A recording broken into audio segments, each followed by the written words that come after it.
Hello everyone. Before we start, make sure to like and subscribe to the channel.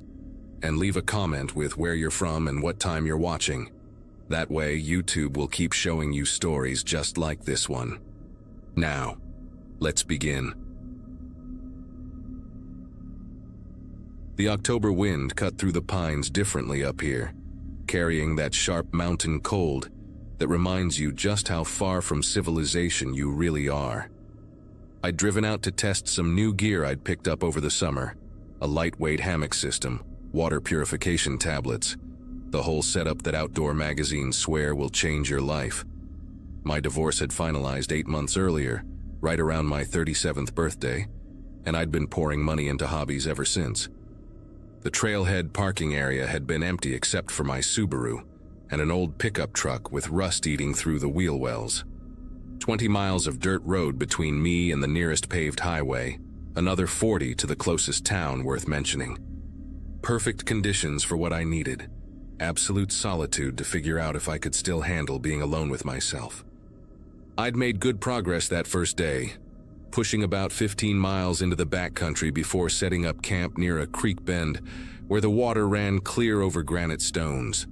The spot had everything: flat ground for the tent I'd brought as backup, trees spaced right for the hammock, fresh water nearby. I spent the afternoon organizing gear, taking notes on what worked and what didn't, feeling that satisfaction of self-sufficiency settling into my bones. Around sunset, I'd hiked a quarter-mile upstream to filter water for dinner and breakfast, leaving my camp to gather firewood on the way back. The freeze-dried pad thai actually tasted decent after a day of trail mix and jerky. I remember sitting by the fire, watching sparks rise into the darkness, thinking maybe I'd finally turned a corner on the whole starting over thing. The first sign happened when I went to hang my food bag. Every backpacker knows the drill: string it up high between trees, keep the bears from getting interested. I'd picked 2 pines about 30 feet from where I'd built the fire, and that's when I saw them. Boot prints in the soft dirt around my hammock setup, pressed deep like someone had stood there for a while. Not mine. I wear size 11 Merrells with a distinctive tread pattern I'd recognize anywhere. These were smaller, maybe size 9, with a heel pattern that looked almost military. The prints circled my entire camp area, pausing at my pack, my hammock, the spot where I'd stacked my firewood. My chest tightened as I followed the trail with my headlamp. Whoever made these had been here while I was upstream getting water, walking through my space, touching my things maybe, learning my setup. But the rocks were what really got under my skin. 3 of them, each about the size of a softball, arranged in a perfect triangle near the base of the tree where I'd leaned my trekking poles. They weren't randomly scattered. Someone had deliberately placed them there, points aligned precisely north-southeast. I found another arrangement 20 yards out, this time 4 rocks in a square with a 5th one dead center. Then another past that, and another. They formed a rough perimeter around my camp, maybe 8 or 9 of these little formations total. Some kind of marking system, had to be. I stood there in the dark, headlamp beam cutting through the trees, trying to convince myself that maybe day hikers had come through. Maybe it was some geocaching thing. Maybe anything except what my gut was screaming. That someone had been watching me set up camp, cataloging my equipment, and leaving these markers for a reason I didn't understand. I pulled out my phone, hoping for even 1 bar of signal to call for advice. Maybe check if there were any warnings about the area. Nothing. The screen showed emergency calls only, and even that was questionable this deep in the mountains. The nearest cell tower was probably 60 miles away. I spent the next hour breaking down the rock formations, scattering them into the underbrush, trying to reclaim some sense of control over the situation. Packed everything valuable into my sleeping area, rigged a few empty cans on paracord as makeshift alarms around the perimeter. The kind of thing that seems clever when you're desperate but probably wouldn't stop anyone who really wanted to get close. I lay in my hammock fully clothed, boots still on, knife clipped to my belt, telling myself I was overreacting. Sleep came in fragments, never deeper than that surface level where every sound jolts you awake. A branch cracking somewhere to the east, wind through the pines that sounded too rhythmic, too much like breathing. Around what my watch said was 2 in the morning, I heard something that made me sit up completely. A barred owl call, perfect in its execution, except barred owls don't live this far west. They're an eastern species. Their range stops hundreds of miles from here. I know birds. Spent 2 summers volunteering with the Audubon Society after college. Whoever made that call knew exactly what they were doing. Probably learned it from YouTube or one of those hunting apps. They were signaling to someone or testing if I'd respond, or just letting me know they were out there. The call came again 5 minutes later, closer this time, from the north side of my camp where the trees grew thicker. I slipped out of the hammock, moving as quietly as I could manage in hiking boots on dried pine needles. The knife felt pathetically small in my hand, a 4-inch folding blade meant for cutting rope and opening packages, not for whatever this was becoming. I crouched behind a thick Douglas fir and waited, controlling my breathing, listening for movement. Then came a coyote yip from the west, high and keening, except it had that same manufactured quality as the owl call. Too precise, too practiced. They were triangulating my position using animal sounds, probably 2 of them, maybe 3. Classic hunting technique. Use calls to communicate without seeming human. Make your prey think they're surrounded by wildlife instead of people. My mouth went dry as I realized how much planning this took. These weren't random hikers who'd stumbled onto my camp. They'd probably seen my car at the trailhead, followed me all day at a distance, waited for dark. The next sound made my decision for me. Footsteps, deliberate and unhurried, crunching through the understory about 40 yards south.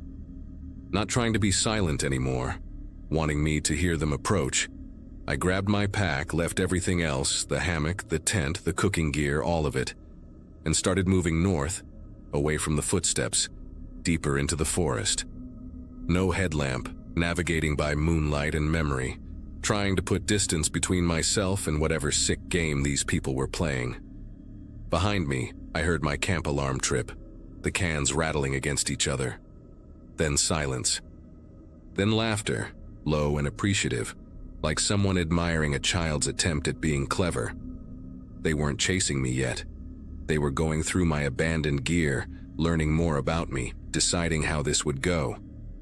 I moved through the forest for what must have been an hour, staying near the creek for navigation but far enough away that the water noise wouldn't mask approaching footsteps.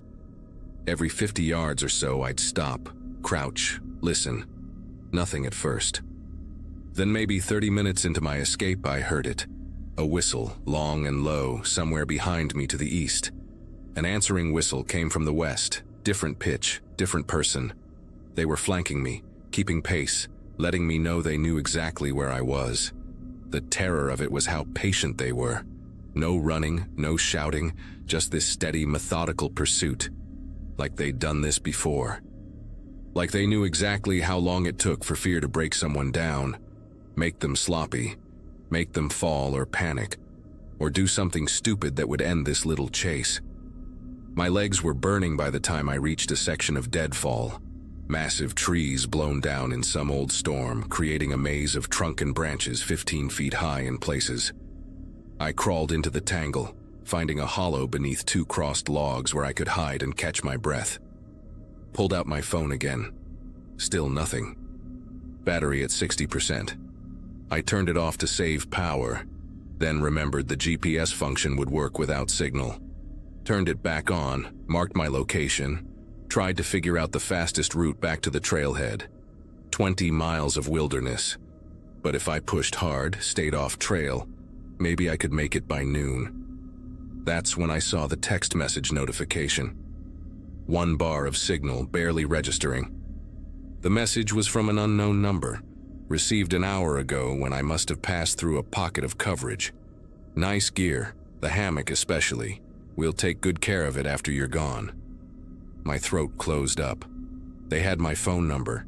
They'd been close enough to see the brand of my hammock, maybe while I was setting it up, thinking I was alone. Another whistle. Closer now. Maybe 200 yards. They were tightening the circle. Scrambled out of the deadfall and kept moving, following the creek downstream. knowing it would eventually lead to the valley where I'd parked. The moon was setting, darkness thickening under the canopy. I stumbled over roots, scraped my palms on bark, kept going. Then I heard something that changed everything, a dog barking, that deep, purposeful bay of a hunting hound catching scent. Of course they had dogs. This was their territory, their game. They probably lived in one of those little mountain towns, the kind where everyone knows everyone, and outsiders are tolerated only as long as they keep passing through. The barking got louder, more excited. The dog had found my trail from the camp. I had maybe 10 minutes before it caught up. No way to outrun a dog in this terrain, not with 15 miles still to cover. I made the choice that probably saved my life. Instead of running, I doubled back toward my abandoned camp, moving perpendicular to my original trail, wading through the creek to break the scent line. Let them think I was still fleeing north while I circled back. I found my camp destroyed, gear scattered and torn apart, my expensive hammock shredded into ribbons and hung from branches like party streamers. But they'd left my car keys.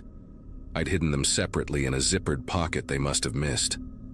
I grabbed them and a water bottle, then heard voices approaching from the north. Casual conversation like they were on a morning hike. The dog was with them, leashed now, whining with frustration at losing the trail. I belly crawled into thick undergrowth and waited, breathing through my nose, watching their headlamps sweep the clearing. 3 of them, all men, dressed in hunting camo. One had a crossbow. They stood in my destroyed camp for maybe 5 minutes, discussing whether to wait for me to circle back or keep pushing north. The older one, gray beard visible in the lamplight, finally said I was probably smarter than the last one. Might make it interesting. They left heading northwest, taking their time, confident they'd pick up my trail again soon. I waited another 20 minutes after their voices faded, then started the most careful, quiet journey of my life. Stayed off the main trail, paralleling it through the brush, stopping every 100 yards to listen. The sky was starting to lighten in the east when I heard the dog again, baying excitedly from somewhere up the mountain. They'd found where I'd doubled back, realized my trick. But I had a 2-hour head start now, and desperation making me fast. I half ran, half stumbled those final 8 miles, branches tearing at my clothes, pack bouncing against my spine. Reached a ridge where I could see down into the valley, and there it was, the dirt road, my Subaru still parked alone at the trailhead. No other vehicles. They must have been dropped off, planning to take their time with me, maybe drive my car out themselves when they were done. I practically fell down the last slope, key already in my hand, threw myself into the driver's seat and locked the doors. Engine turned over on the first try. I drove those 20 miles of dirt road faster than was safe, fishtailing around curves, gravel pinging off the undercarriage. Made it to the highway as full daylight broke through the trees. Drove straight through to the state police station in the nearest real town, walked in looking like hell. Clothes torn, covered in dirt and dried sweat. The officer at the desk, a young woman with kind eyes, took one look at me and got her sergeant. I told them everything, showed them the text message, the photos I'd managed to take of the boot prints before deleting them in panic. They sent 2 units up to check the trailhead, found nothing but my destroyed gear scattered in the woods. No prints except mine, no trace of the men or the dog. The message on my phone had somehow deleted itself, showing nothing in my inbox. The sergeant suggested maybe I'd had a wildlife encounter, gotten spooked, torn up my own gear in the dark. Panic does strange things to people, he said. But he took my report anyway, filed it under suspicious activity. I never went back to get my gear, wrote it off as a loss, sold my camping equipment online the next month. Started seeing a therapist who specialized in trauma, though I never told her the whole truth, just said I'd had a bad experience hiking alone. 6 weeks later, I was grabbing coffee in town when I overheard 2 guys at the next table talking about some hiker who'd gone missing up in those same mountains. Different trailhead, they said, but same general area. They found his car but never found him. The search had been called off after a week. I left my coffee untouched, walked out on shaking legs, Sat in my car for an hour trying to decide if I should go back to the police. But what would I tell them that I hadn't already said? That I'd overheard a conversation about a missing person in the same area where I'd claimed to be hunted? They already thought I'd imagined it all. I drove home, looked up the missing hiker online. His name was Robert, 43, recently divorced, had just gotten into solo backpacking. The parallels made me sick.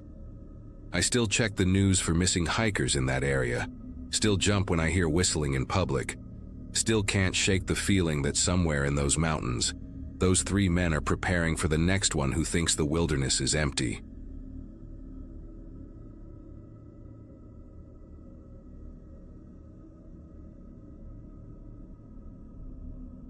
The flyers were everywhere that Saturday morning in early June, when I stopped for coffee at the gas station near Cedar Ridge Park. A 7-year-old girl named Mia had wandered off from her family's campsite 3 days earlier, and the whole town had mobilized to find her. I'd just turned 31 that spring, no kids of my own yet, but seeing that little face with the gap-toothed smile made my chest tight. The volunteer coordinator at the fire station barely glanced at my driver's license before handing me an orange vest and assigning me to Search Team 4. We'd be covering the northeastern section of the forest, about 2 miles from where Mia was last seen. The team leader, a retired park ranger named Carl with weathered hands and kind eyes, explained that we'd spread out in a line, staying within voice range, and work our way systematically through the undergrowth. Our group was small, just 5 people including me. There was Carl, of course, then a married couple who ran the hardware store downtown, and a college kid home for summer break who kept checking his phone until Carl told him to save the battery. The forest was denser than I expected, with thick clusters of pine and oak that blocked most of the sunlight even at noon. We'd been searching for about 4 hours, calling Mia's name until our throats were raw, when the afternoon heat really started to press down. Carl had us take a water break near an old logging road, and that's when I heard it. Faint at first, almost lost in the rustle of leaves, but unmistakable once I focused on it. A child crying, high and desperate, coming from somewhere up the ridge to our right. I grabbed Carl's arm and pointed, but he was already on his radio, trying to raise the other teams to see if anyone else was hearing what we were hearing. The crying got louder, more urgent, and I couldn't just stand there anymore. I told Carl I was going to check it out, that it was maybe 200 yards up the slope at most. He shook his head, said protocol was to stay together, never split the team, but those sobs were tearing right through me. The hardware store couple, the Andersons, they heard it too, and the woman had tears in her eyes. Carl tried the radio again, but all he got was static, and the crying kept pulling at us, raw and terrified. I started moving toward the sound before I even realized I'd made the decision. Carl called after me to wait, that he'd go with me, but his knee had been giving him trouble all day and I was already scrambling up through the underbrush. I shouted back that I'd mark my path, that I'd yell if I found anything, and then I was pushing through a wall of mountain laurel, following those heartbreaking sounds. The ridge was steeper than it looked from below, covered in loose shale that kept sliding under my boots. I had to grab onto saplings and exposed roots to keep my balance, and twice I went down hard on my knees. The crying seemed to move, first ahead of me, then slightly to the left, like the child was wandering in circles. My volunteer vest kept snagging on thorns and low branches, and I could feel sweat running down my back, soaking through my shirt. About halfway up, I lost sight of the others completely, the forest swallowing even their voices. But the crying was clearer now, and mixed in with the sobs I could hear actual words, just fragments really, please and help, and what sounded like mommy. I pushed harder, my legs burning, thinking about that little girl alone out here for 3 days, probably dehydrated, definitely terrified, maybe hurt. The top of the ridge flattened out into a small clearing, maybe 30 feet across, surrounded by a thick wall of evergreens. In the center, partially hidden by tall grass, was a faded blue camping tent, the kind you'd buy at any sporting goods store. The crying was coming from inside it, muffled but steady, and I practically ran toward it, calling out Mia's name. My voice cracked on the second syllable, and suddenly the crying stopped. Complete silence, not even birds or insects, just my own ragged breathing and the blood pounding in my ears.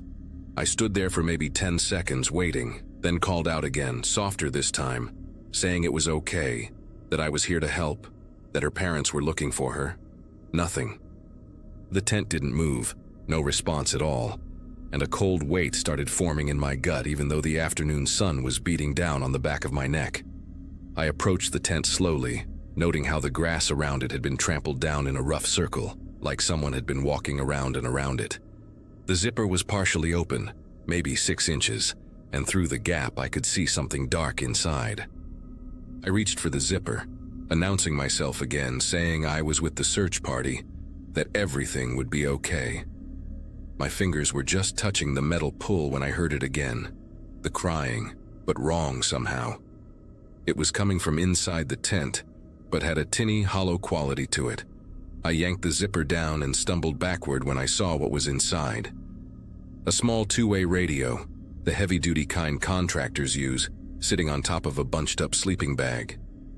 The crying was coming from its speaker, looping now that I was paying attention.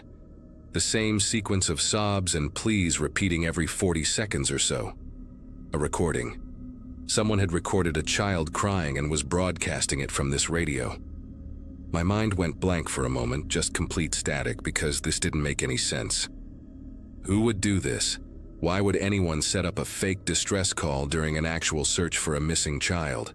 Then the implications hit me all at once, like ice water flooding my veins. This was bait. Someone had deliberately lured me up here, away from the group, to this isolated spot where no one could see or hear me. I spun around, scanning the tree line, and that's when I noticed the footprints. Fresh ones in the soft dirt, leading from behind the tent in a wide arc through the grass, disappearing into the trees directly behind where I was now standing. The prints came out of the forest, circled the tent several times, then headed back into the woods, but on the opposite side from where I'd approached. Whoever made them had been here recently, maybe even while I was climbing the ridge, and could very well still be watching from the shadows between the trees. I reached for my phone with numb fingers, but of course there was no signal this deep in the forest. The radio in the tent kept playing its horrible loop, and now that I knew it was fake, I could hear how the breathing patterns were too regular, how the words were spaced too evenly. I grabbed the radio, looking for an off switch, and found a folded piece of paper taped to its back. My name was written on it. Not my full name, just my first name, Jennifer, in careful block letters with black ink. Someone knew I would be the one to find this. Someone had been watching our search team, had seen me specifically, had counted on me being the one to break away from the group when I heard the crying. The paper was damp with condensation, and when I unfolded it, there was a single line written inside. You should have stayed with the others. A branch snapped somewhere behind me, not far, maybe 20 feet into the trees. I dropped the radio and it hit the ground, still playing that damned recording. Another snap, this one to my left, and I realized with perfect crystalline clarity that I was being herded. Whoever was out there wanted me to run in a specific direction, probably into another trap or toward a vehicle waiting on some old logging road. I thought about screaming for help, but Carl and the others were too far away, and it might provoke whoever was watching into acting faster. Instead, I did the only thing that made sense in that moment of pure panic and adrenaline. I ran straight back the way I'd come, crashing through the underbrush, skidding down the loose shale, not caring about the branches whipping across my face or the thorns tearing at my clothes. Behind me, I could hear pursuit, not running but walking steadily, deliberately, like they knew exactly where I was going and weren't worried about keeping up. Halfway down the ridge, my foot caught on an exposed root, and I went down hard, rolling several feet before slamming into a fallen log. Pain shot through my ribs, and for a moment I couldn't breathe, couldn't move, could only lie there gasping while listening to those steady footsteps getting closer. That's when I heard Carl's voice, faint but unmistakable, calling my name from somewhere below. I screamed then, screamed his name and help, and someone's following me, all in one hysterical burst. The footsteps behind me stopped. I scrambled to my feet, clutching my side, and half ran, half fell the rest of the way down the slope until I could see orange vests through the trees. Carl was climbing toward me with the college kid right behind him, both of them wide-eyed and breathing hard. I collapsed into Carl's arms, babbling about the tent and the radio and the note with my name on it, and he held me steady while scanning the ridge above us. But there was nothing there. No movement, no sound except that faint, tinny crying still drifting down from the tent. The police found the tent exactly where I said it would be, the radio still broadcasting its loop until the battery died around sunset. They photographed everything, bagged the radio and the note as evidence, took castings of the footprints. But there were no fingerprints on anything except mine, no DNA evidence, no trail to follow once the footprints reached the rocky ground on the far side of the clearing.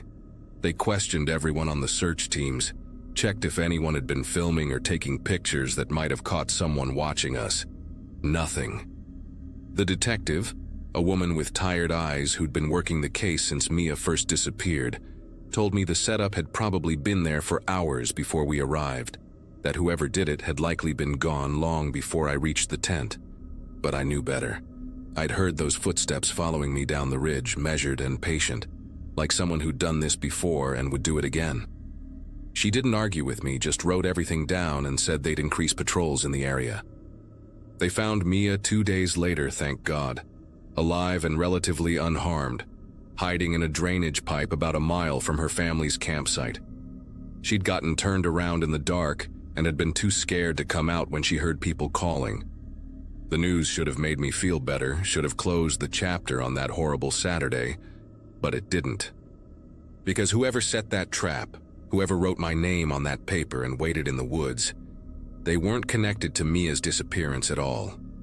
They were just someone who saw an opportunity in the chaos of a search, someone who wanted to separate a volunteer from the safety of the group.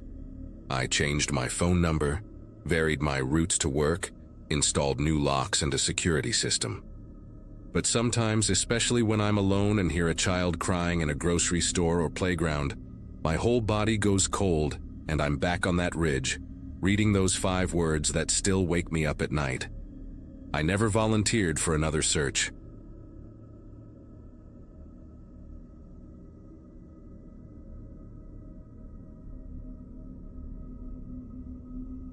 My college roommate Lisa had been trying to drag me out of the city for weeks, and when she mentioned an overnight fishing trip along the Clearwater River, I finally gave in.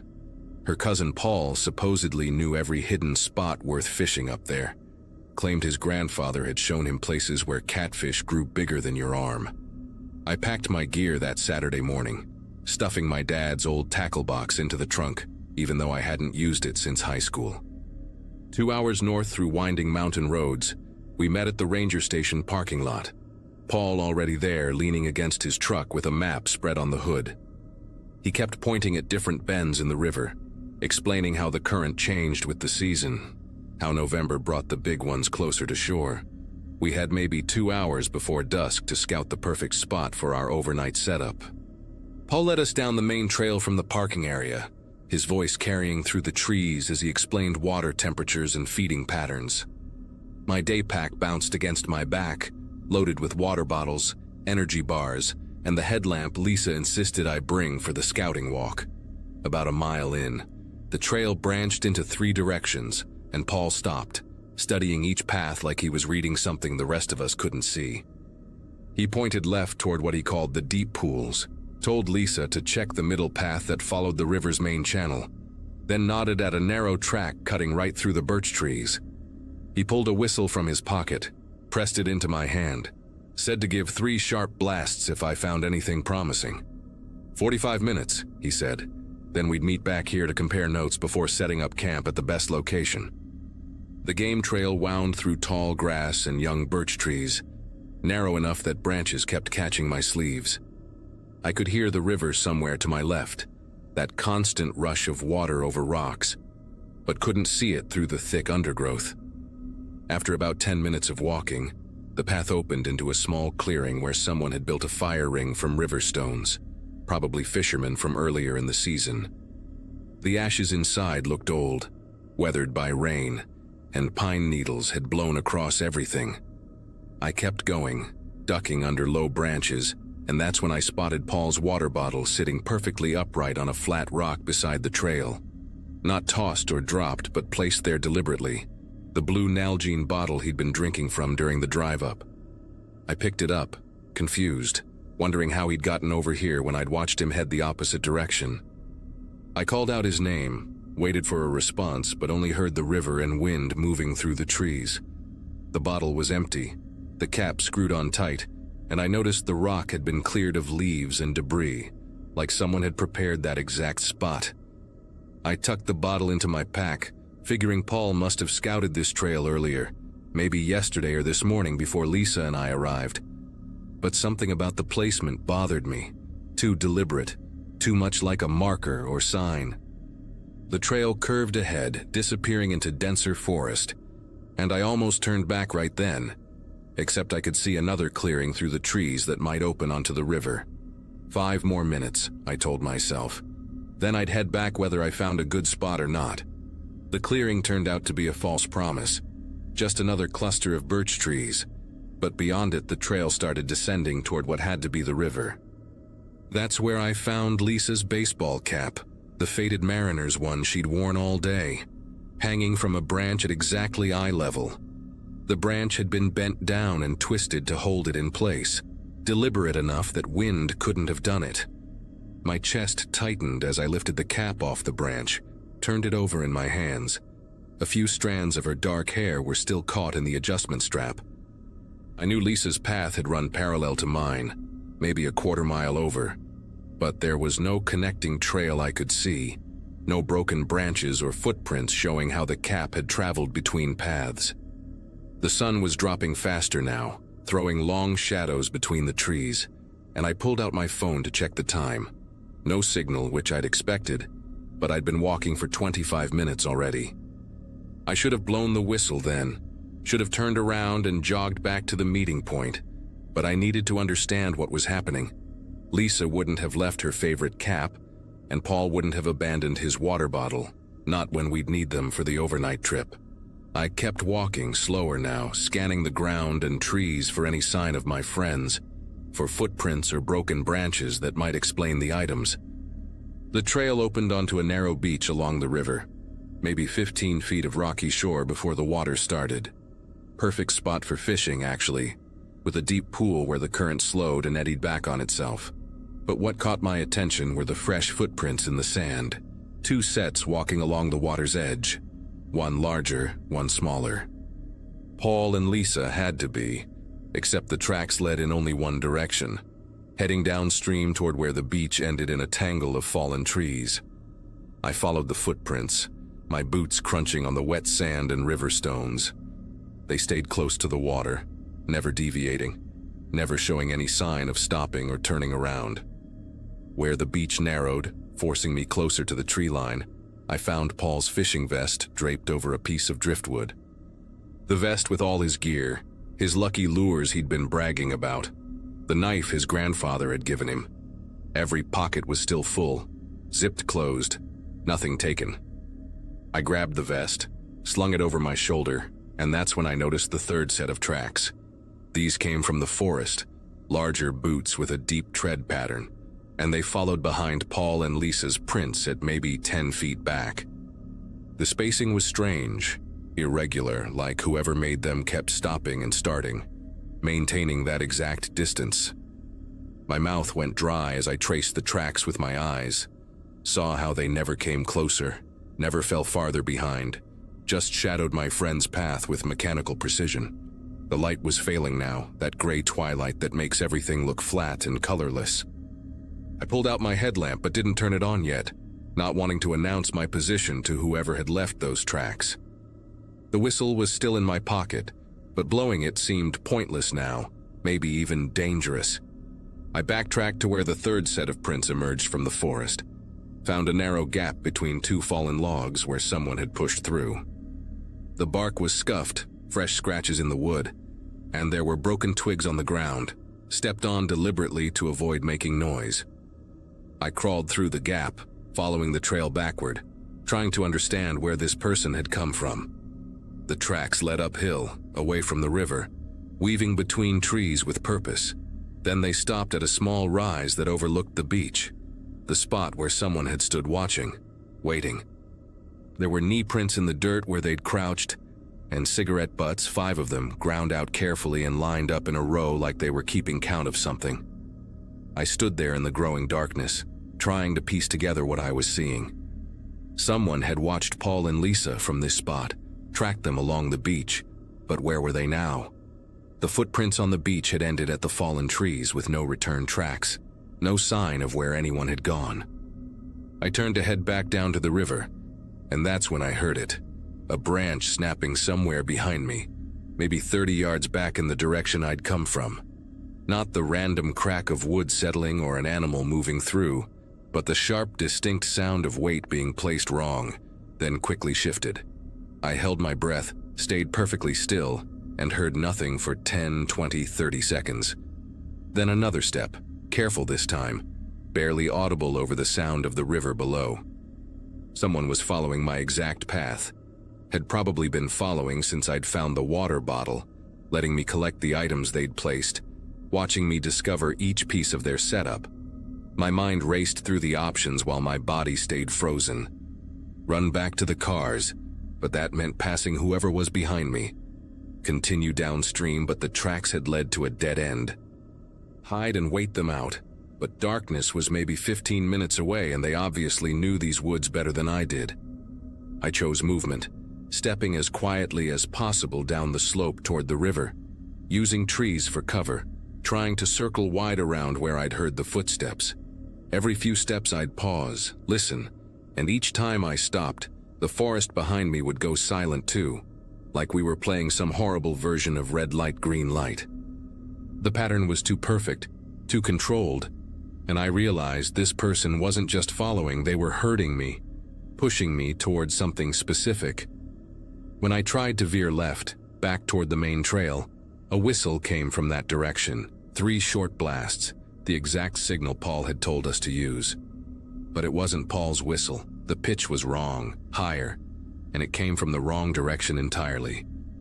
The river was my only option now, the water loud enough to cover my movement, cold enough to break any scent trail if this person had dogs. I crashed through the last bit of undergrowth, not caring about noise anymore, and hit the beach running. My headlamp bounced in my pack as I sprinted along the rocky shore, following Paul and Lisa's tracks toward the fallen trees. Behind me, I heard whoever it was drop all pretense of stealth, heavy boots pounding down the slope I'd just descended. They were faster than me on familiar ground, and I could hear them gaining as I reached the log jam where the tracks ended. That's when I saw it. A blue tarp stretched between 2 trees just beyond the fallen logs, and underneath it, Paul and Lisa, sitting on the ground with their backs against a large boulder. They weren't moving, weren't responding to my shouts, and as I scrambled over the logs toward them, I saw why. Their hands were zip-tied behind their backs, duct tape across their mouths, and their eyes were wide with terror, looking not at me, but past me, at whoever was now climbing over the logs behind me. I grabbed the knife from Paul's vest, sliced through Lisa's zip ties first while she made frantic sounds through the tape. The footsteps behind me had stopped, and when I glanced back, I saw a man standing on top of the log pile, maybe 15 feet away. He was older, maybe 50, wearing hunting camo and a backpack, holding a camera with a long lens. Not pointing it at us, just holding it, watching. Lisa ripped the tape off her mouth, gasped something about him taking pictures of them all afternoon, following them from spot to spot, getting closer each time. I cut Paul free while keeping my eyes on the man, who still hadn't moved, hadn't spoken, just stood there like he was waiting for something. Paul grabbed his vest from me, pulled out a canister of bear spray he kept in the inner pocket, and that's when the man finally moved, not toward us but backward, disappearing over the logs into the growing darkness. We didn't wait to see if he'd come back, just ran upstream along the beach, scrambling over rocks and through shallow water until we found a deer trail that led back up toward the main path. The 3 of us made it back to the parking lot in under 20 minutes, running most of the way with our headlamps cutting wild arcs through the darkness. Paul's truck was still there, my car next to it, but there was a third vehicle now, an old van with mud-covered plates parked at the far end. We didn't stop to investigate, just threw our gear in the trucks and peeled out of there, Paul leading the way with Lisa in his passenger seat while I followed close behind. We drove straight to the ranger station, but it was closed, dark, nobody around. The nearest police station was 40 minutes away in town, and by the time we got there and explained everything to the officer on duty, it was past 9 at night. They sent 2 units back to the trailhead with us, but the van was gone, no sign of anyone in the woods. The police took our statements, said they'd increase patrols in the area, but without a clear photo of the man or a license plate number, there wasn't much they could do. Lisa remembered seeing him earlier that day at the ranger station, pretending to study the trail maps while they were getting their fishing permits, and Paul said he'd noticed someone matching that description at the gas station where we'd stopped for supplies. We never went back to fish the Clearwater River, never even talked about trying again somewhere else. Lisa moved in with her sister in Portland a few months later, said she couldn't shake the feeling of being watched even in the city. Paul still goes fishing, but only in groups now, never alone, never in remote spots. The police called me once, about 6 weeks after that night, said they'd found an abandoned campsite deeper in the woods with dozens of photos tacked to trees, all of different people on trails, at beaches, setting up camp. None of us were in those photos, which somehow made it worse knowing we weren't the first, probably wouldn't be the last. I still think about that man sometimes, standing on those logs in the darkness, how he moved backward into the forest like he belonged there, like we were the intruders in his territory. I think about those 5 cigarette butts lined up in a row, and I wonder what he was counting, what signal he was waiting for, what would have happened if I'd arrived 5 minutes later, or not at all.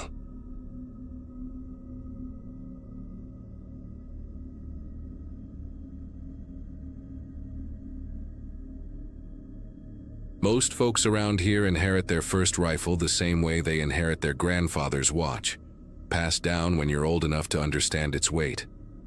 Mine came wrapped in an old wool blanket on my 14th birthday, along with Dad's promise to take me out to the Carter's property once deer season rolled around. By the time I turned 23, we'd made that trip to Virginia every November like clockwork, just the 2 of us camping in that same clearing near the creek where Dad said he'd taken his first buck 40 years prior.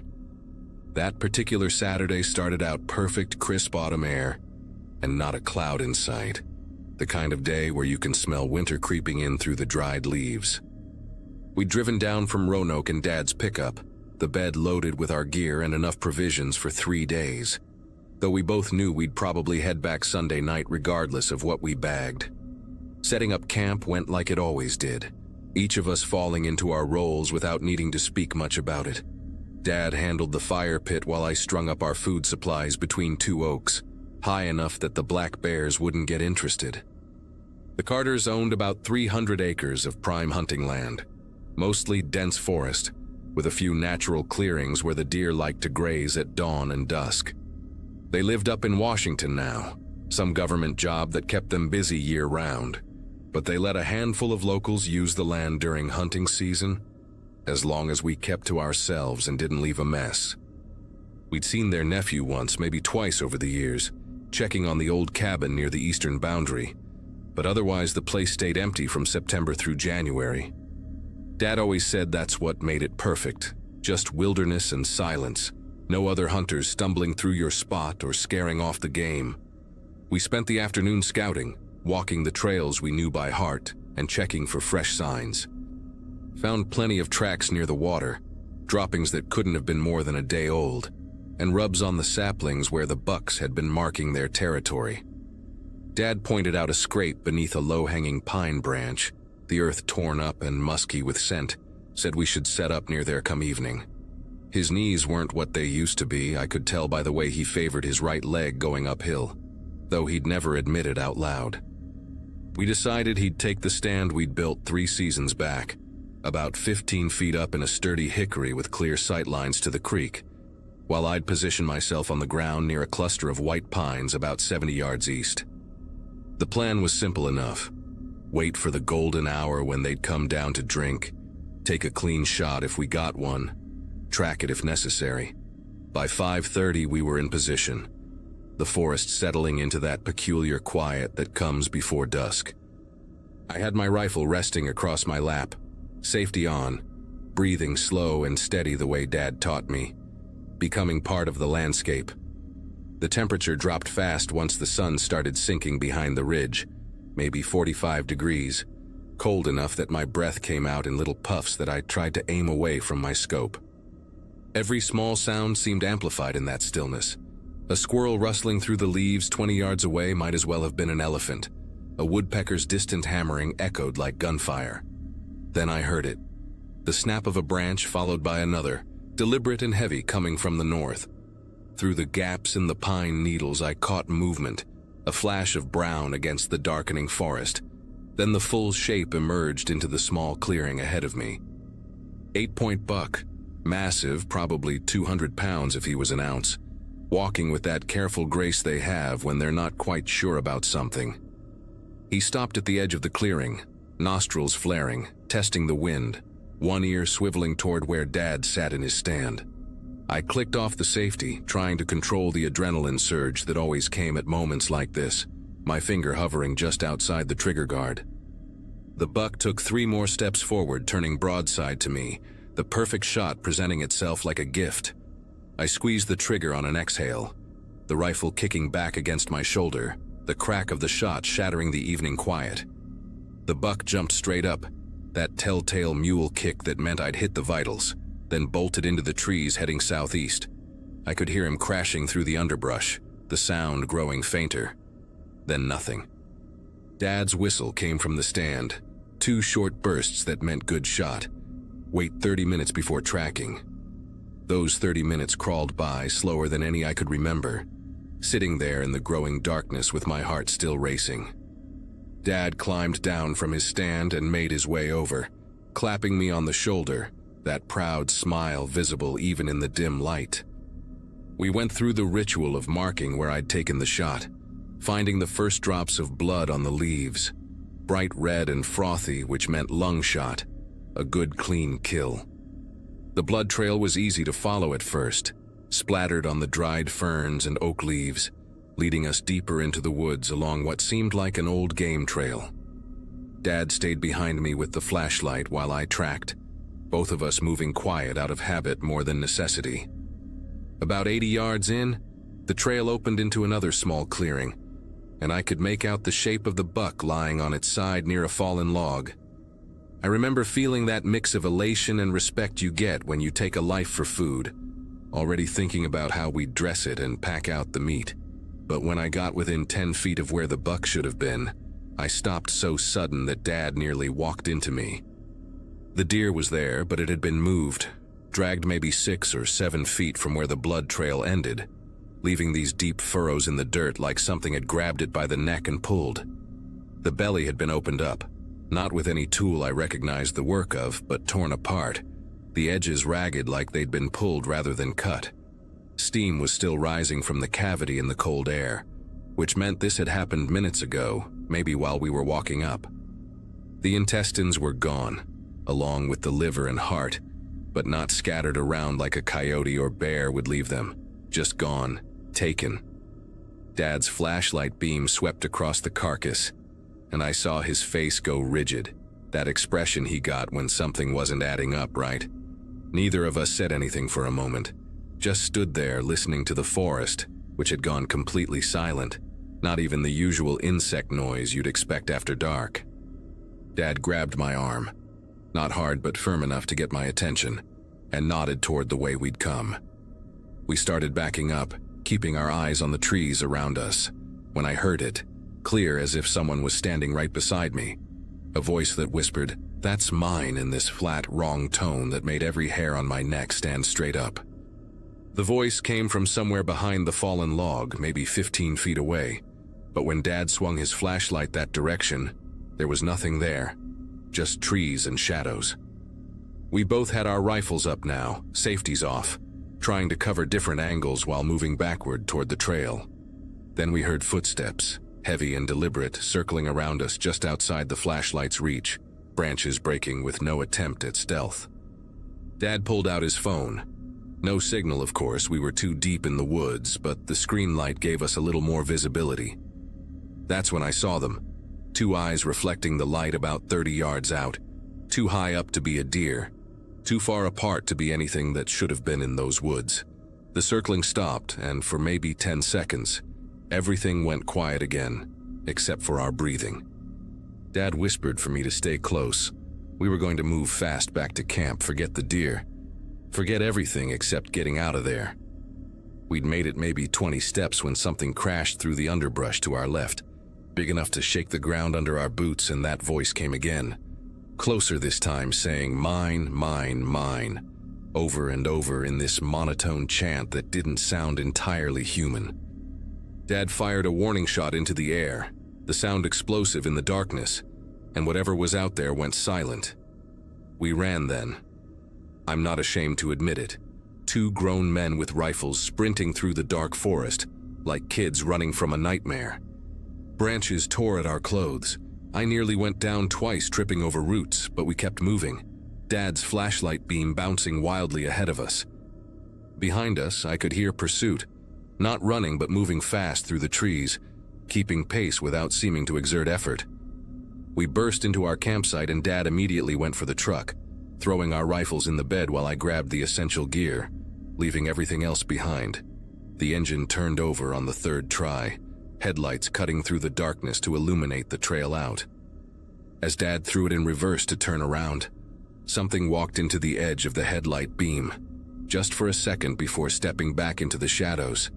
It was tall, maybe 7 feet, walking upright but wrong somehow in its proportions. Arms too long, shoulders too narrow, and its face, God. Its face was almost human but stretched out, like someone had grabbed a normal face and pulled it forward.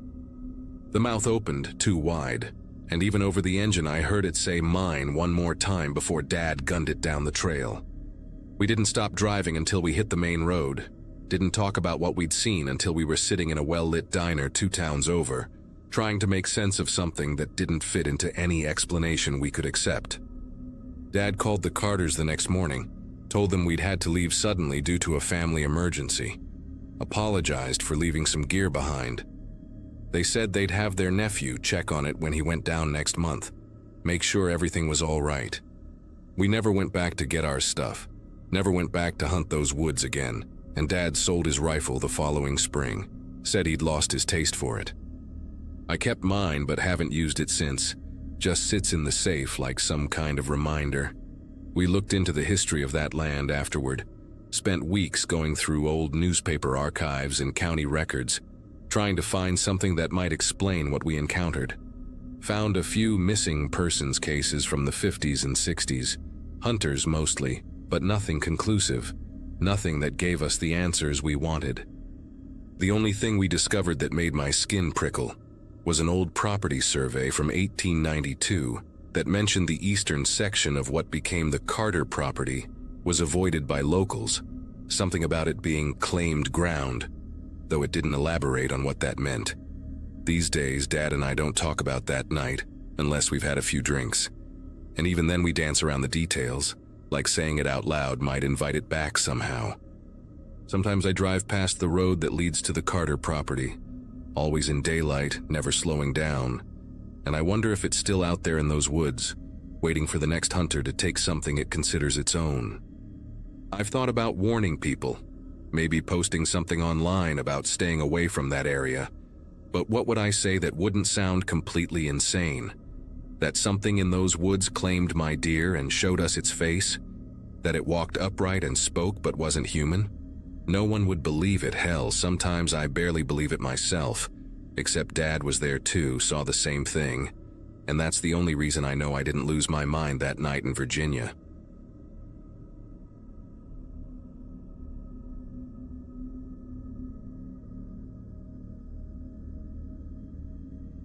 Picture 4 grown adults crammed into a break room that smells like burnt coffee and microwaved fish, avoiding eye contact while HR drones on about, fostering team cohesion after recent challenges. That was us 2 weeks ago, getting lectured because someone had filed a complaint about our department's toxic atmosphere, which, honestly, was putting it mildly, considering what had gone down between us over the past few months. Gregory from accounting suggested the hiking trip, said it would be good for us to get away from the office, from the fluorescent lights and passive-aggressive emails, and actually talk things through like normal human beings. I should have known better when he mentioned he'd found this perfect trail online. Not too challenging, but remote enough that we'd have to rely on each other. His exact words, and I remember thinking that sounded more like a threat than a team-building exercise. Saturday morning came too fast, and there we were at the trailhead parking lot. Me, Gregory, Monica from procurement, and Jason, who just transferred from the Seattle branch 3 months ago and had the misfortune of landing right in the middle of our dysfunction. Monica kept checking her phone obsessively, even though we all knew there'd be no signal once we started climbing. Jason was doing this fake cheerful thing where he commented on literally everything like some kind of nature documentary narrator, and Gregory had this massive military-style backpack like we were summiting Everest, instead of doing a 2-day loop through state forest land. The official trail started nice enough, wide and well marked with those yellow blazes every 50 feet or so, and for about 2 hours we actually managed to maintain something resembling normal conversation, talking about anything except the investigation, the screenshots, the meeting where Monica had completely lost it and threw her coffee mug at the wall, narrowly missing Jason's head. Around noon, just when my feet were starting to complain and Jason had finally shut up about the native flora, Gregory stopped abruptly at what barely qualified as a fork in the trail. To the left, the yellow blazes continued, clearly marking the official path that curved gently upward. But to the right was this narrow deer track, or maybe an old logging road, barely visible through the undergrowth, disappearing into much denser forest. Gregory pulled out his phone, squinting at some hiking app he'd downloaded, claiming this unmarked path would cut 3 miles off our route and get us to the campsite with plenty of daylight to spare. Monica immediately started arguing that we should stick to the marked trail, her voice getting that sharp edge I recognized from budget meetings, while Jason tried to play peacemaker, suggesting we take a vote like this was some kind of democracy instead of a potential disaster waiting to happen. The thing about Gregory is, he has this way of making you feel stupid for disagreeing with him, like he's already thought through every possible objection and you're just too slow to catch up. He kept showing us his phone screen with the GPS overlay, insisting the shortcut connected back to the main trail in about 4 miles, that locals probably used it all the time, that we were being paranoid for no reason. Monica was the first to cave, probably because she didn't want to look weak in front of everyone, and once she agreed, Jason immediately fell in line, leaving me as the sole voice of reason that nobody wanted to hear. We stood there for maybe 10 minutes, the forest getting quieter around us like even the birds knew we were about to make a terrible decision, and finally I said fine, whatever. But if we got lost, it was on Gregory's head, which in retrospect was probably the stupidest thing I could have said given everything that happened next.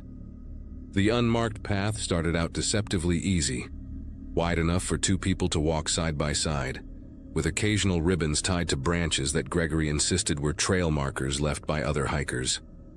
But after about an hour, those ribbons disappeared completely, and the path kept splitting into smaller tracks that all looked identical, forcing us to rely entirely on Gregory's phone GPS, which he checked obsessively every few minutes, the battery icon in the corner showing a steadily declining percentage that nobody wanted to mention.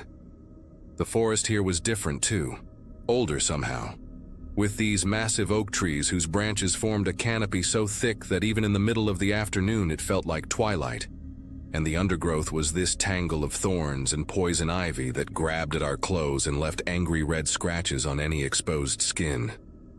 By 3 in the afternoon, we'd been walking for 5 hours total, and Monica was starting to panic in that controlled way she had, where her voice stayed level, but her eyes darted around like a trapped animal. She kept asking Gregory if he was sure we were going the right way, and he kept saying yes, absolutely.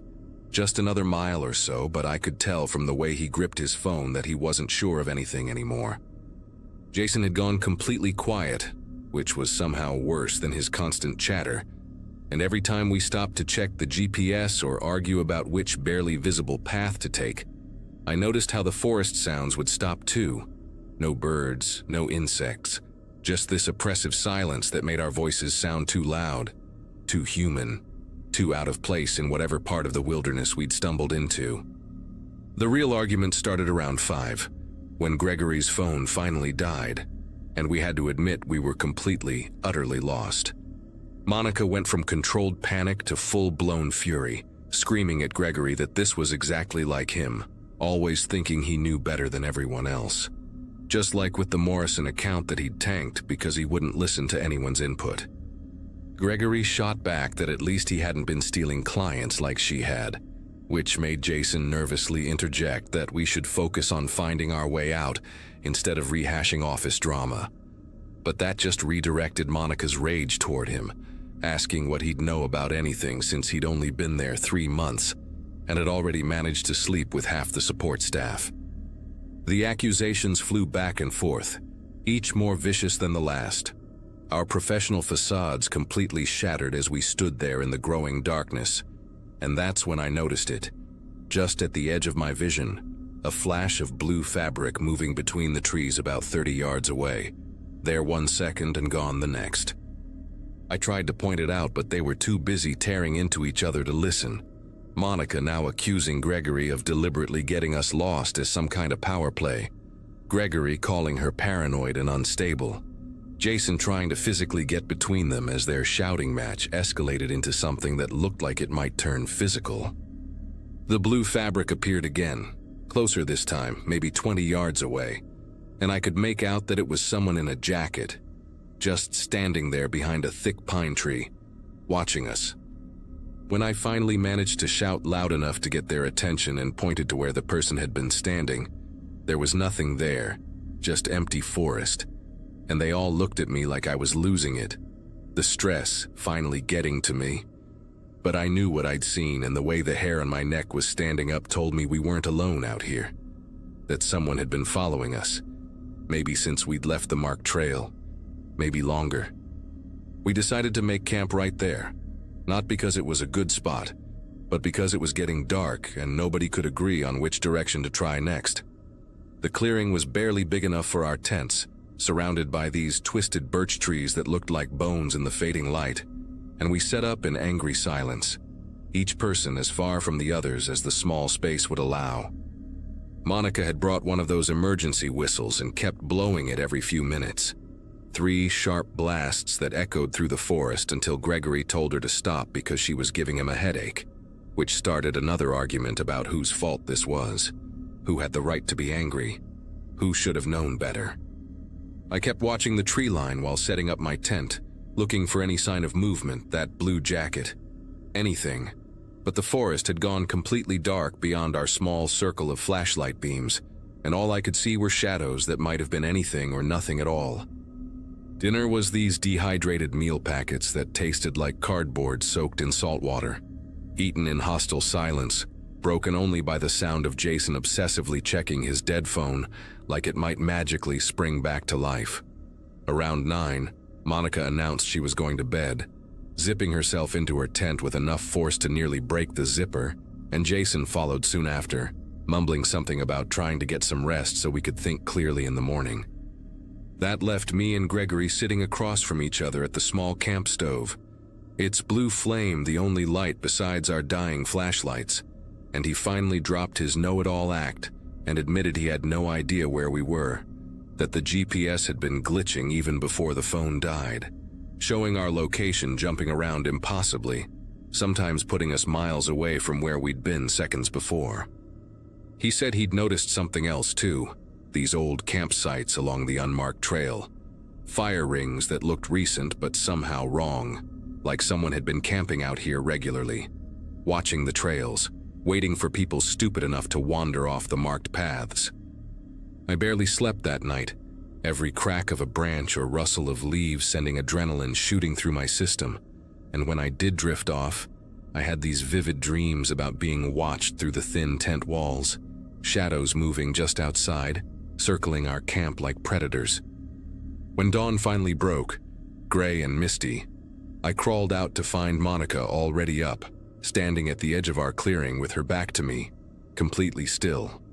And when I called her name, she turned around with this blank expression and said, Jason's tent was empty, his sleeping bag still inside, but his backpack gone. We searched the immediate area, calling his name until our voices went hoarse. But there was no sign of him, no footprints leading away from camp, nothing except this sick feeling in my gut that whoever had been watching us yesterday had come back during the night, and Jason, always trying to avoid conflict, had probably gone with them willingly rather than wake us up and cause another scene. Gregory insisted Jason had just gone to find help on his own, too fed up with our bickering to wait for us to agree on a direction. But Monica found Jason's phone half buried in pine needles about 10 feet from his tent, and when she managed to get it powered on with her portable charger, there was a voice recording from 3:47 a.m. The audio was mostly static and wind, but underneath you could hear footsteps circling the camp, slow and deliberate, stopping occasionally right outside one of our tents.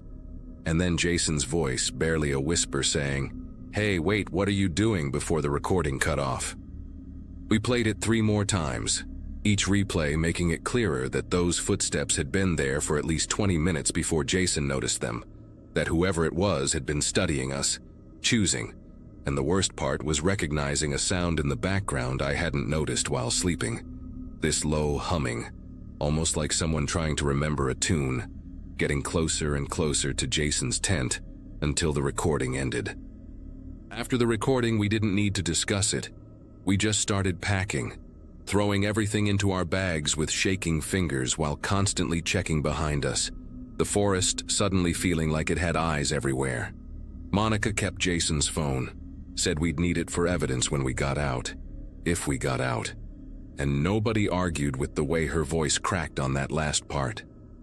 We picked a direction, any direction that seemed to lead downhill, and started walking fast, almost running, crashing through the underbrush without caring about the trail anymore, just needing to get away from that clearing, from whatever had taken Jason, from the feeling that we were being herded like cattle towards some predetermined end. Gregory was in the lead, using a broken branch to clear the path, when he suddenly stopped and pointed at something carved into a tree trunk, fresh cuts in the bark that looked maybe a day old, just 4 words that made my entire body go cold. "You chose this path." We found the marked trail 2 hours later, those beautiful yellow blazes appearing like salvation through the trees, and we practically ran the rest of the way back to the parking lot, not stopping even when Monica twisted her ankle on a root, just supporting her between us and pushing forward. The lot was empty except for our cars and one other vehicle I didn't remember from yesterday, an old green pickup with mud-caked plates, and we didn't stick around to investigate, just threw our gear in the trunks and got out of there. We called the police from the first gas station we found, reported Jason missing, gave them the GPS coordinates from Gregory's app history, played them the recording from Jason's phone, but when search and rescue went in the next day, they said they couldn't find our campsite. No sign anyone had been there at all, like the forest had swallowed up any trace of what happened. They kept searching for 3 weeks before calling it off, said Jason probably got disoriented and wandered off, maybe fell into a ravine. But Monica and Gregory and I know better. We know someone was out there with us, watching, waiting, taking, and the worst part is that we led Jason right to them, delivered him gift-wrapped because we were too proud to admit Gregory's shortcut was a mistake. I quit my job the day after they called off the search. Couldn't stand being in that office knowing Jason's desk would stay empty, and I heard Monica and Gregory left soon after, the whole department basically imploding, which I guess was what HR wanted all along, just not like this, never like this.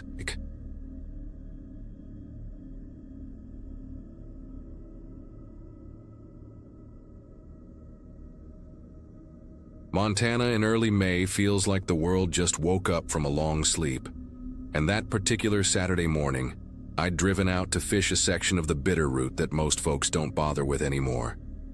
Been fishing these waters since my college roommate introduced me to fly fishing back when we were both studying at Missoula, which makes it about 15 years now, give or take. The spot sits about 40 miles from any real town, down a dirt road that turns into barely a trail, then becomes nothing but deer paths through the pines. You have to want it bad enough to bushwhack the last quarter mile carrying all your gear, sliding down loose shale and pushing through serviceberry bushes that leave scratches on your waders. But the rainbow trout in that stretch of river make every scraped knuckle and thorn prick worth it, especially in spring when the snow melt brings them out hungry and careless. By noon, I'd already landed 3 decent rainbows and lost what felt like a monster brown trout that snapped my tippet clean off near a submerged log. The sun was hitting that perfect angle where you can see straight through the water to the riverbed, all those smooth stones shifting between green and gold in the current.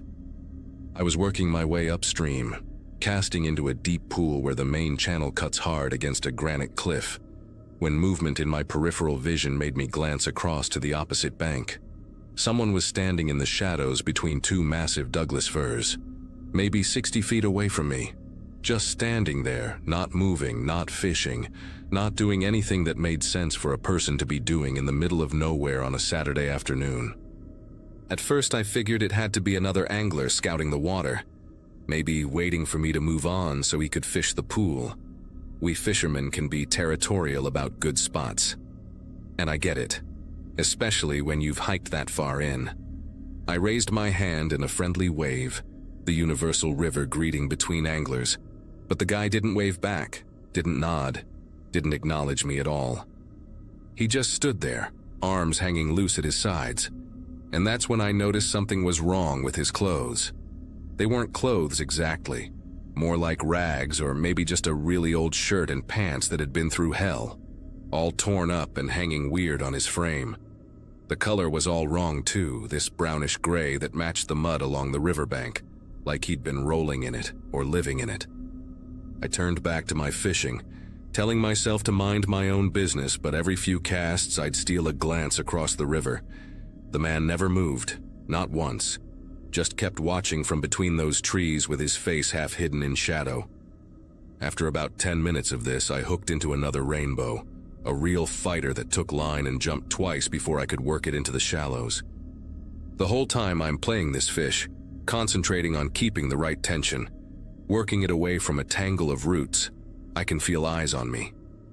When I finally got the trout in my net and looked up, the man had moved closer to the water's edge, maybe 30 feet away now, and that's when I saw he was barefoot. Not just barefoot, but his feet were caked in thick mud up past his ankles, and his toenails were long and yellowed, curling over the ends of his toes like they hadn't been cut in months or maybe years. The smart thing would have been to pack up and leave right then, but I'd driven 3 hours and hiked another 40 minutes to fish this spot, and some mud-covered weirdo wasn't going to run me off. Besides, the river was between us, running fast and cold with snowmelt, at least waist-deep in most places and deeper in the main channel. I released the rainbow and moved upstream to the next good run, where the water spreads out over a gravel bar before collecting into another deep pool.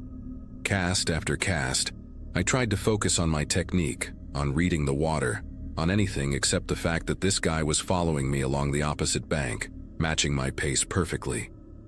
He moved through the thick underbrush without making a sound I could hear over the river, never stumbling, never pushing branches aside, just gliding between the trees like smoke.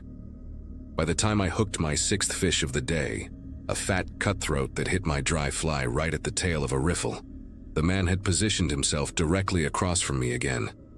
The river was narrower here, maybe 40 feet wide, and I could see his face clearly for the first time. His hair was dark and matted down flat against his skull, streaked with what looked like algae or riverweed. His eyes were pale blue, almost white, and they tracked every movement I made as I brought the fish in. But it was his expression that made my chest tighten, completely blank, no emotion at all, like watching a mannequin that could walk. When I bent down to unhook the cutthroat, keeping it in the water while I worked the barbless hook free, I heard something that made me stop cold. A splash, not big, just the sound of something entering the water on the other side of the river. I looked up and the man was knee-deep in the current, walking straight toward me through the rushing water like it was nothing. The river that had me bracing against every step when I'd waded in. that would knock most people off their feet in the deeper sections, didn't seem to affect him at all. He moved forward steady and smooth, his eyes locked on mine, never blinking, never looking away even when the current pushed debris into his path. My cutthroat thrashed free and disappeared, while I stood there like an idiot, holding my rod in one hand and an empty net in the other, watching this muddy stranger wade through water that should have been sweeping him downstream. The closer he got, the more wrong everything about him looked. His skin had this grayish tint under all the dirt, and there were dark stains around his mouth and under his fingernails that could have been blood, or could have been something else. 20 feet away, 15, 10, and now I could smell him over the clean scent of the river. This thick, rotten odor like meat left in the sun, mixed with pond scum and human waste. I started backing up, slipping on the wet rocks, trying to keep distance between us while my mind screamed at me to run. But he kept coming, pushed through the deepest part of the channel where the water reached his chest, and his mouth opened for the first time, not to speak but just hanging open like he'd forgotten how to close it. Inside, his teeth were brown and broken, some missing entirely, and his tongue was swollen and dark purple. When he was maybe 8 feet away, close enough that I could see bits of leaves and pine needles tangled in his beard, close enough that the smell made me gag, he stopped. Just stopped dead in the middle of the river and stared at me with those empty, pale eyes. We stood there for what felt like hours but was probably 30 seconds, him swaying slightly in the current with his mouth hanging open, me gripping my fly rod like it was some kind of weapon. Then his head tilted to one side, a slow, mechanical movement, and he raised one arm to point at my fishing vest. Not at me, specifically at the vest where I kept my caught fish in the inner pocket, the ones I was planning to take home for dinner. His finger stayed extended, shaking slightly, and then he made this sound, not quite a word, more like a wet gurgle from deep in his throat. He took another step forward, and I stumbled backwards so fast I fell, landing hard on my ass in the shallow water, cold river flooding into my waders. Scrambling to get up, I saw him bend down and pick something up from the riverbed. A dead trout that must have washed down from upstream. Probably been dead for days by the look of it. He brought the fish to his mouth and bit into it, scales, guts and all, tearing off chunks with those broken teeth while never taking his eyes off me. River water and fish blood ran down his chin, mixing with the mud and whatever else was caked on his face, and he chewed with his mouth open, making these horrible wet sounds. That broke whatever spell had been keeping me there. I turned and ran, or tried to run in waders filled with water, more like a desperate waddle toward the bank. Behind me I heard splashing, heavy and fast, and I knew he was coming after me. I made it to shore and crashed through the serviceberry bushes, branches tearing at my vest and hat, not caring about the trail or my rod or anything except getting away from whatever that thing wearing a human shape was. The quarter-mile back to my truck felt like 10 miles. I kept hearing things behind me, breaking branches, heavy footsteps, but every time I looked back there was nothing there, just empty forest. My waders were so full of water, they pulled at every step, and I ended up cutting them off with my pocket knife halfway up the slope, leaving $800 worth of Sims gear hanging from a pine branch. When I finally saw my truck through the trees, I almost cried from relief. I fumbled for my keys with numb fingers, dropped them twice before managing to unlock the door, and jumped inside. In the rearview mirror, just as I started the engine, I saw him standing at the edge of the tree line, perfectly still again, watching. He had something in his hand, another dead fish, or maybe the same one. Hard to tell from that distance. I drove out of there doing 40 on a road meant for maybe 15 miles per hour, bottoming out the truck twice and probably destroying my alignment. Didn't stop until I hit the gas station at the highway junction, where the kid working the counter took one look at me, soaking wet, covered in scratches, missing my waders, and asked if I needed him to call someone. I said no, bought a coffee with shaking hands, and sat in my truck for an hour trying to make sense of what had happened. Later, I did some asking around at the fly shop in town, careful not to sound too crazy. just mentioning I'd seen someone strange out by the river. The owner got quiet and said there'd been reports over the years, usually from solo fishermen, about a man living wild in those woods. Said he might have been someone who went missing from the state hospital 20 years back, or could be a veteran who never came home right from one of the wars, or maybe just some person who decided civilization wasn't for them anymore. Nobody knew for sure, and nobody wanted to find out bad enough to go looking. I never went back to that stretch of river, and I fish with a buddy now always. The trout aren't worth it, no matter how big they are or how hungry they're biting.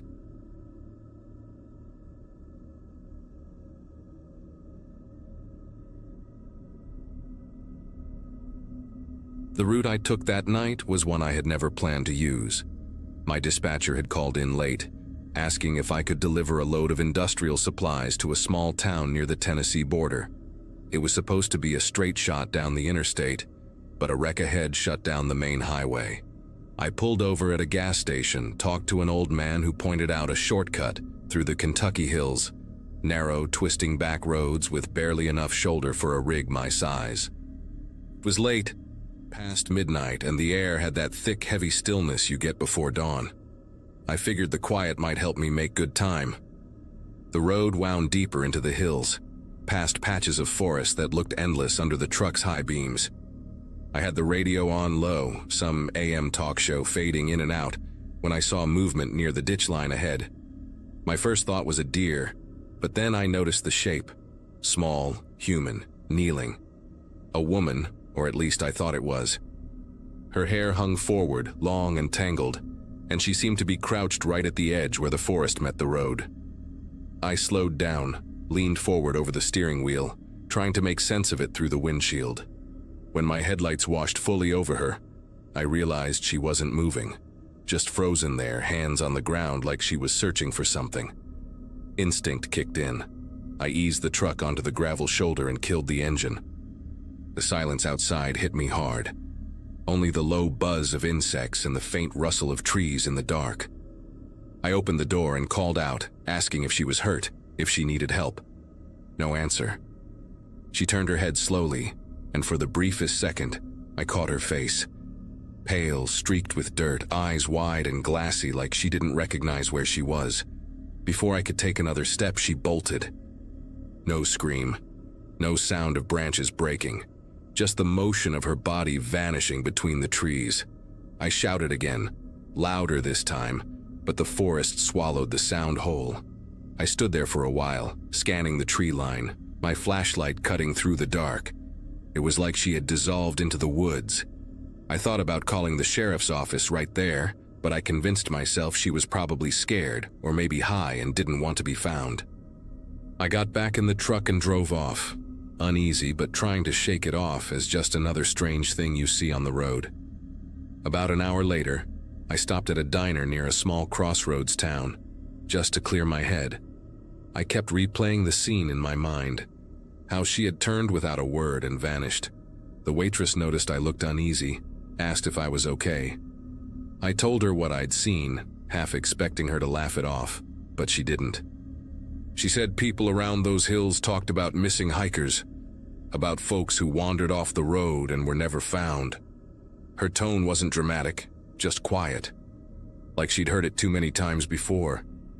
That made me more unsettled than anything else.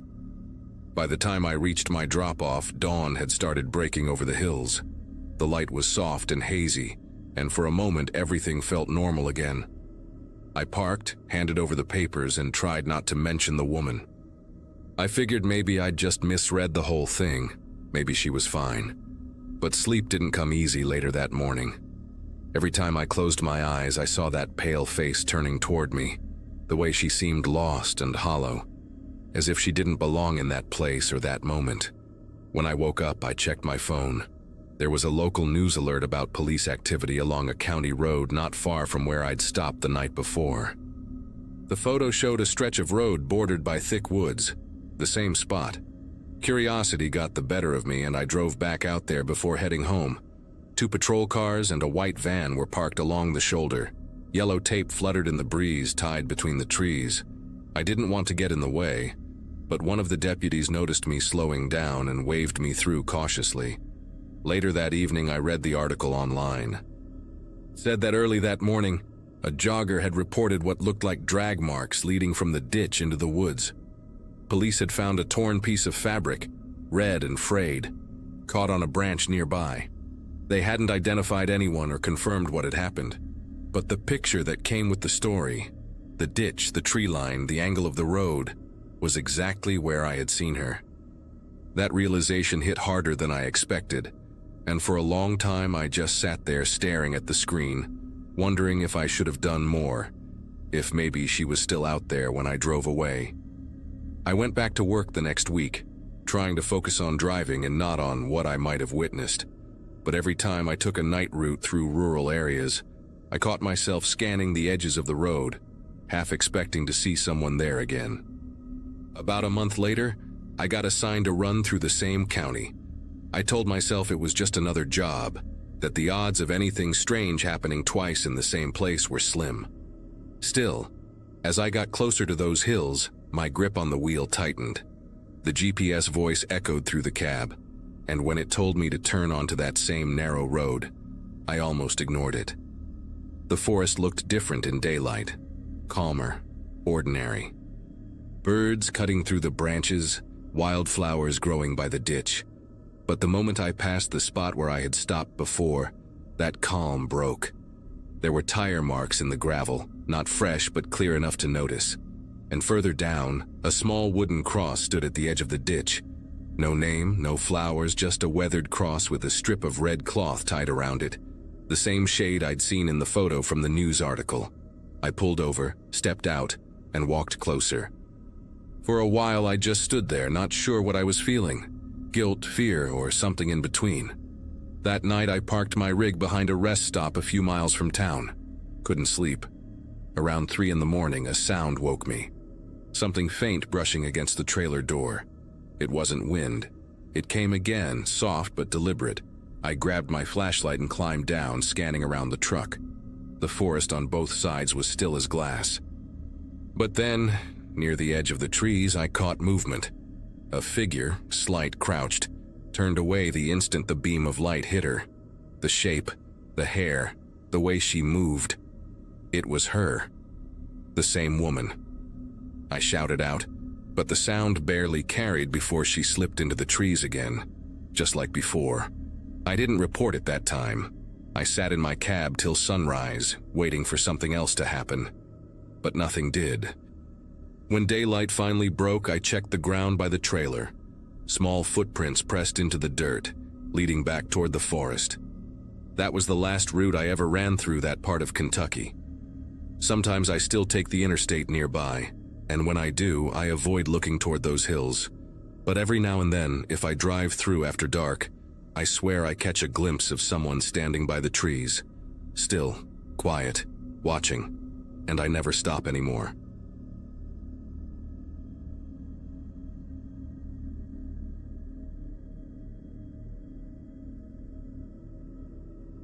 The forest roads around my town are quiet after dark, the kind of quiet that makes every small sound stand out. That night, I rode my motorcycle through one of those narrow dirt paths, headlight cutting through the fog, my breath fogging up the inside of my helmet. My friend Ethan had called me a couple of hours earlier. His dog, a black shepherd mix named Jasper, had bolted into the woods chasing a deer and never came back. He lived a few miles outside town, in one of those old houses surrounded by trees so dense they almost swallowed the light. I told him I'd meet him halfway, thinking we'd just find the dog tangled somewhere or scared under a tree. The air felt heavy that night, colder than usual for early autumn. Every few minutes I passed patches of mist that hung close to the ground, and the beam of my headlight caught flashes of something white. Just fog, I told myself. I kept the engine at a low hum, not wanting to scare Jasper if he was nearby. My phone was mounted on the handlebar, the GPS marking the trail that led toward Ethan's place. Around me, only the rhythmic growl of the bike and the sound of gravel crunching beneath the tires filled the silence.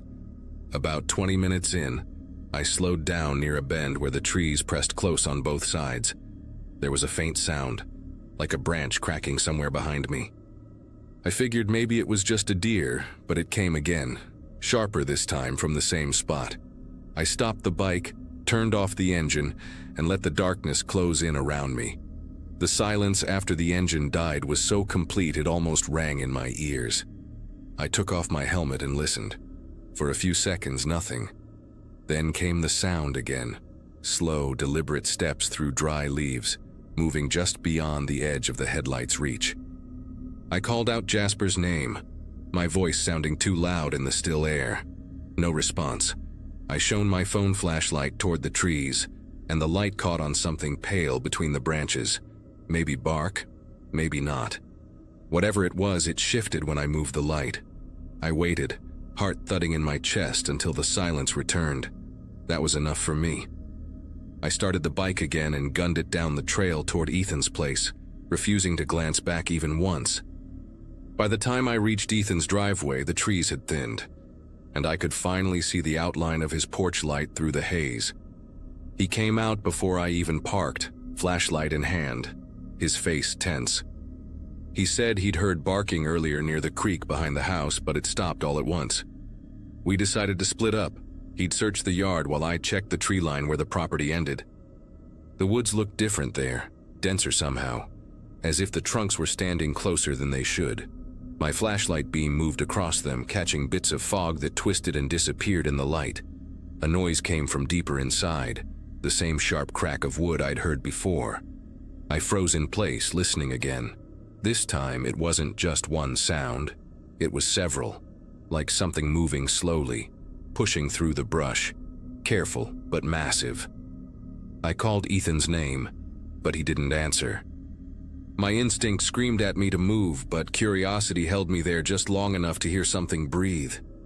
Not panting like a dog, but long, uneven exhales that broke through the silence like someone forcing air through their throat. That's when I saw movement, tall, hunched, shifting just enough for my light to catch the edge of what looked like a shoulder. I backed away, nearly tripping over a root before running back toward the house. When I reached the porch, Ethan was standing there, still scanning the woods.